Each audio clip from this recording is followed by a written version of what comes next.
السلام علیکم ورحمۃ اللہ وبرکاتہ۔ آج ہم العربیۃ للطالبین حصہ اول کے چیپٹر الدراسہ کی 8ویں مشق پڑھیں گے۔ اس مشق کے اندر کرنا کیا ہے، فعل مضارع کے صیغے دیے گئے ہیں، ہم نے ان کو ماضی میں لے کر جانا ہے۔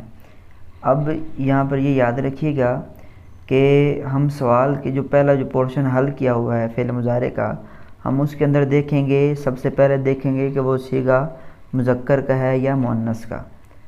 نمبر 2، دوسری بات ہم دیکھیں گے کہ وہ صیغہ غائب ہے یا حاضر ہے یا وہ متکلم کا ہے۔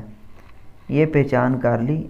اب ہم نے ایگزیکٹ یہی چیز، یعنی اگر ہم نے ایک صیغہ دیکھا کہ وہ مذکر کا ہے اور ہے وہ متکلم کا، یا وہ حاضر ہے اور وہ کیا کہتے ہیں مذکر کا ہے یا مؤنث کا ہے، تو بالکل اسی اعتبار سے تذکیر و تانیث اور جو خطاب ہے غائب و خطاب، اس کا خیال رکھتے ہوئے ہم نے آگے صیغہ ماضی کا نکالنا ہے۔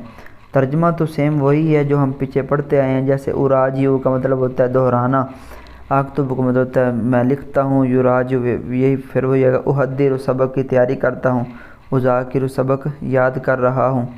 اب مین جو اس کے اندر جو سمجھنے والی بات ہے وہ اراجع واحد متکلم کا صیغہ ہے، راجع یراجع۔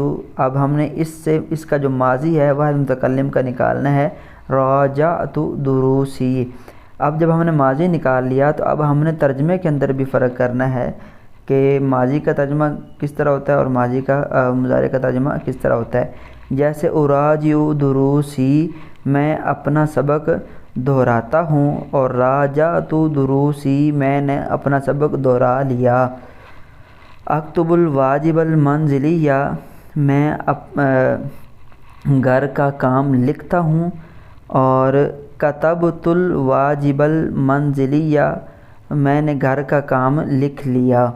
تو یہ ترجمہ اس طرح کرنا ہے، اور یہ عبارت میں ویسے بتا دیتا ہوں۔ یراجع، یہ کیونکہ واحد مذکر غائب کا صیغہ ہے تو اس لیے ہم آگے جو ماضی کا صیغہ نکالیں گے وہ بھی واحد مذکر غائب کا راجع نکالیں گے۔ اب تراجع واحد مؤنث غائب کا صیغہ ہے، تو اس لیے ہم یہاں پہ راجعت نکالیں گے واحد مؤنث غائب کا صیغہ۔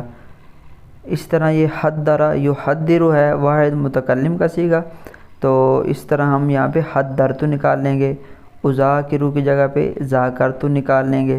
اسی طرح اس کا دوسرا صفحہ بھی دیکھ لیں جی۔ یہ یستعد ہے واحد مذکر غائب کا صیغہ، تو ہم اس کی جو ماضی میں واحد مذکر غائب کا صیغہ وہ آگے نکالیں گے، استعد خالد للامتحان۔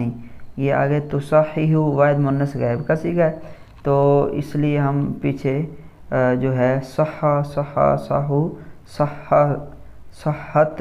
واحد مؤنث غائب کا صیغہ یہاں پر یہ ماضی کا نکالیں گے آگے۔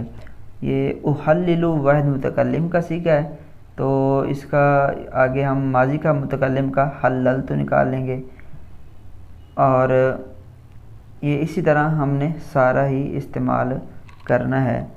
یہ آگے اوربو باب فعل سے ہے واحد متکلم کا صیغہ، تو اس کا واحد متکلم کا ماضی کا صیغہ آ جائے گا عربت۔ اور اسی طرح تسلی ہے یہ واحد مؤنث غائب کا صیغہ، تو یہ جواب میں آ جائے گا سلت۔ اور یستہم جو ہے اس کے آگے آ جائے گا استہم زید۔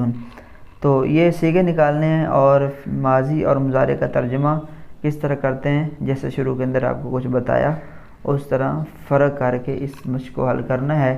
امید ہے آپ کو سبق سمجھ آ گیا ہوگا۔ انشاءاللہ اگلے سبق میں پھر ملاقات ہوگی، تب تک کے لیے اللہ حافظ۔